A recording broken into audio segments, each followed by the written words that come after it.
Good evening everyone. আজকে চলো তোমাদের সাথে আরও একটা কাজের ভিডিও শেয়ার করি। আজকে তোমাদের দেখাবো লেজার হেয়ার রিমুভাল প্রসেস। তোমরা অনেকেই কোয়ারি করেছো যে এই প্রসেসটা পেনফুল কিনা। তো তোমাদের জানিয়ে রাখি, এই প্রসেসটা কিন্তু একদমই পেনফুল নয় এবং তোমাদের স্কিন এবং প্রয়োজন অ্যাকর্ডিংলি এটা ভ্যারি করে।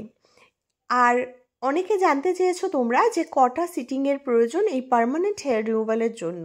তো সেক্ষেত্রেও তোমাদের বলি, এই প্রসেসটা তোমাদের জন্য প্রত্যেকের ক্ষেত্রে ভ্যারি করবে।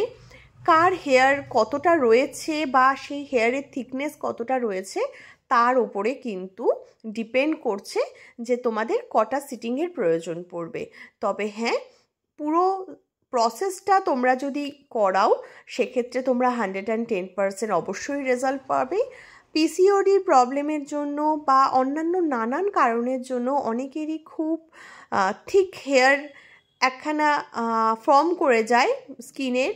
তো সেই সমস্ত হেয়ারগুলো কিন্তু তোমরা রিমুভ করতেই পারো পার্মানেন্টলি, এবং তার সাথে সাথে সেই হেয়ারের জন্য ওই পোর্শনটায় যেই পিগমেন্টেশনটা ক্রিয়েট হয় সেটাও কিন্তু এই লেজারের মাধ্যমে সম্পূর্ণভাবে উঠে যায়।